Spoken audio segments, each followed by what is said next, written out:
Alright, so here for homework 5, starting off with 4-1, the physical significance of the BI number is the relationship between the conduction resistance within the body to the convection resistance on the surface of the body.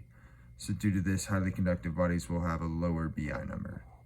And then jumping into the next problem, we have our known variables as well as our assumptions. The thermal properties are constant, the Ball's spherical, BI must be less than 1 for lump to be applicable. So we look at our LC first to plug into the BI equation. We see that BI is less than 1, so lump does apply. Solving for our B value, plug that into this equation, solve for T, get our time, solve for our mass, so we can plug it into the Q formula. Once we have all of this, we can figure out how many watts are produced from this. So jumping on, a plane wall with one side insulated will be equal to a plane wall with convection on both sides of a twice as thick wall. This is because of thermal symmetry. It treats both scenarios similarly. Moving on to 4-85, if the plane wall does not experience change of its surface regions during the time period, it can be treated as a medium.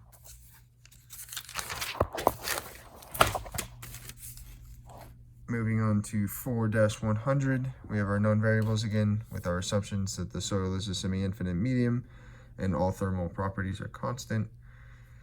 Jumping into with this H equation and solving for its square as well to get values for this equation to kind of simplify it down, we can see that this will all go to 0 from this equation. So this equation just simplifies down to that, making it much easier to work with. And at x equals 0, you can plug in for all of this to find the temperature at x equals 0, and then just repeat that process for the other x values that you're wanting. 4-10 or 110 states that due to insulation on the bottom and top, heat transfer will not travel in the axial direction, so temperature will only vary radially. Moving on to 4-115.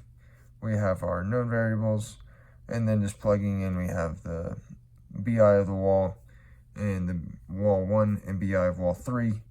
Solving across, we can look at the table to get these values, and then just plugging into our equation to figure out what T is and get 19.3 hours, assuming that this is 2D, all thermal properties are constant, and tau is greater than 0.2. Second to last, we have this process can be considered a semi-infinite medium regardless of shape or thickness. And then the last problem, we have our known variables.